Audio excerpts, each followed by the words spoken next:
Posting for awareness. Scammer alert. Scammer alert. Mag-iingat sa taong ito. Tinangay niya ang pera ng company na hanggang ngayon hindi binabayaran.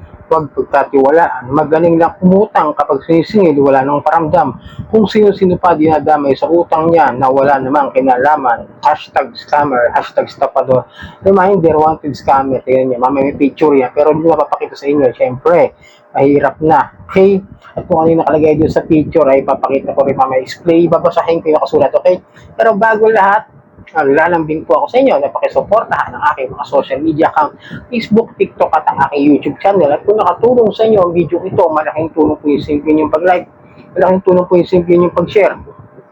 At para updated po kayo sa mga usapan ko ni Lending Apps, pakihit lang po ang notification bell. Disclaimer, hindi po ako nanghihikayat na mangutang kayo dito sa mga online Lending Apps. Ako po ay nagbibigay lamang po ng payo, patnubay at gabay kung paano nyo haharapin ang mga suliranin na ginagawang paglabag sa abusive and fair debt collection practices ng mga online Lending Apps. At hindi po ako nangungunsimkin huwag magbayad ng utang at hindi po ako abogado. Ako po simpleng mamamayan na kagaya ninyo, nagre-report lang din po ng mga abusive and fair debt collection practices ng mga OLA. Okay, ito po kasi yan, no?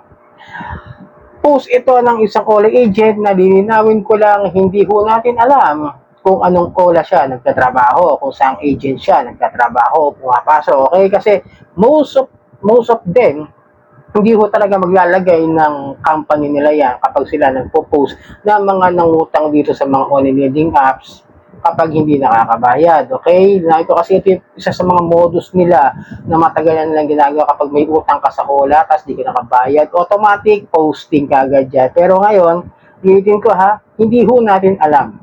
As long as they are posting, they will just use dami account, troll account, fake accounts, pati picture ng biktima, gagawin nilang profile picture yan. Hanggat kaya nilang gagawin nila. Pero ito nga, nakakalungkot ang isipin na nakalagay doon sa picture is wanted scammer yan. May picture yan, takpang ko lang para sa kapakanan ng individual na ipinost itong all agent na ito. Pero I'm sure, all agent yan. Most of the time kasi ganyan ginagawa ng mga all agent pag post gamit yung mga troll account, dami account. Kasi may mga nagpapautang din sa mga Facebook pero nagpo-post talaga legit picture nila ginagamit. Yung mga may utang sa kanila, okay? Ito mga tapag ganito, walang profile picture, dami account, troll account, mostly of the time. Agent yan ng mga online lending app. Ito yung nakalagay, no? Ito sa picture, no? Nakalagay, no? Wanted scammer, phishing, online scam, cyber fraud, theft, falsification of documents, swindling, protect na yan. Daming nilagay na kaso pero hindi naman yun mapatunayan kung talagang siya ba estapador o scammer, di ba? Tapos bogus borrower, do, pinalakihan pa, caps lock pa, tapos bogus borrower, nililo pa yan, initim pa niya yung kulay.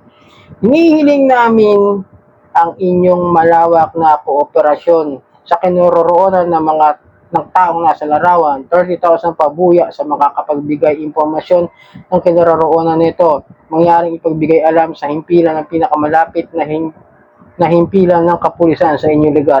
Masyadong redundant to. Himpilan na nga, inulit pa yung himpila, di ba? Pwede sabihin, ipagbigay alam sa pinakamalapit na himpilan ng kapulisan, inulit-ulit pa. Masyado ng scripted talaga.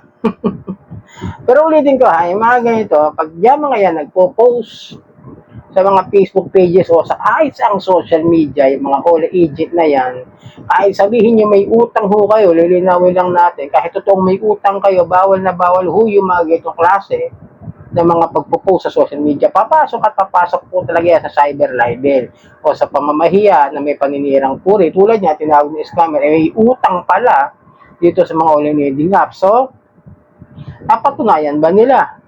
Pinahiya na muna nila yung tao. Paano kung di mo napatunayan na scammer or talaga estapador? Di ba? Dahil nga may utang. Hindi lang nabayaran. Kaya nga lagi ko sa inyo pinapaalala, maging maingat sa pag-utang dito sa mga online lending. Matagal na po itong modus sa mga online loan of agent. Okay. Mga online loan of agent. Kasi past few years, no, mga kadyani, maniwala kayo sa hindi, ultimo mga biktima, mga mismong picture nila, naka-profile picture doon sa mga agent. Tapos sasabihin sila yung gumamit, naka-cover photos pa yun. Siyempre, yung picture na yun na ginagamit, akalain ng mga napahiya din nila, yun yung agent ng OLA. Kaya pati yun, pasisira yung credibilidad. Ganyan ho ang estilo ng mga yan. Maglalagay ng kung ano-ano, maglalagay pa nga ng mga kung ano-ano mga logo ng ahensya ng gobyerno, the PNP, the NBI, the Supreme Court, lalagay yung mukha mo ron, yung ID mo ron. Ito nga lang kapag nagpo-post ng ID ng walang pahintulot, mabigat na ho bukod sa cyber libel yan. Data privacy na po yan, no? Pag-post ng ganyan, kasi doon may consent, bawal na bawal po yun. Kahit sabihin pa ng borrower na, sige, post mo ko, pumapayag ako, bawal pa rin ho yun kasi ho, may paninirang puri pa rin. Katulad nito nakalagay na wanted scammer, di ba? Tapos ang dami pa sinabing mga cybercrime, cyber fraud, theft, falsification. Hanggat hindi mo naman napapatunayan yan, hindi mo pwedeng i-push yan. Kaya halata mo naman na all agent kasi tinangay niya pera ng company. Di ba? Ibig sabihin, pumapasok siya sa isang korporasyon o mga lending companies, di ba? Ganun lang kasimple yan, mga kadyari. Kaya sabi ko sa inyo, dami rin naman yan na i-post, no? At ito yung sinasabi ko sa inyo, pagka pinopost kayo, ganyan. At nakita ninyo, most of the time, dati kasi malalaman nyo yung mga pag nagpo-post sa inyo na pinopost kayo ng mga all agent, gagamit ng GC. Sasabihin nila kung saan kayo nakapost. Minsan sa buy and sell, dati sa buy and sell, sa marketplace, sa mga municipalities, sa mga barangay pages po ninyo, kung saan ho kayo nagtatrabaho at ibinigay ninyo yung email o Facebook page ng pinagtatrabaho nyo. Yan, doon sila mostly nagpo-post. Pero ulitin ko, no, yung mga yan, yung iba dyan nakalakang profile. Ngayon, pag nakalakang profile, may picture yan.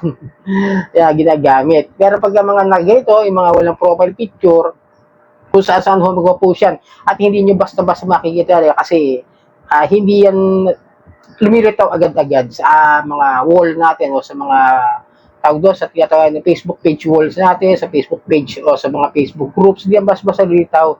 Magulat ka na lang tayo, nakapost ka na. Ngayon, makita ninyo, nakapost ka at ganyan yung caption, ganyan yung picture, ganyan yung ginawang edit sa picture ninyo, grabe nila huray yung inyong pagkatao at ang inyong dignidad, maaari ho kayo mag-complain ng personal sa PNP, sa NBI, sa PAO, pwede rin sa SEC at kung kayo may ideya kung anong ola yung nautangan nyo na yan, sa tingin nyo, lalo na kung isa lang naman yung ola ninyo, mas madaling maging ebidensya yan na isa lang ho yung ola ko di sabihin, siya ho yung nag-post. Ganun lang ho kasi, kahit walang picture yung nag-post na yan. Kasi doon lang kayo may utang, di ba?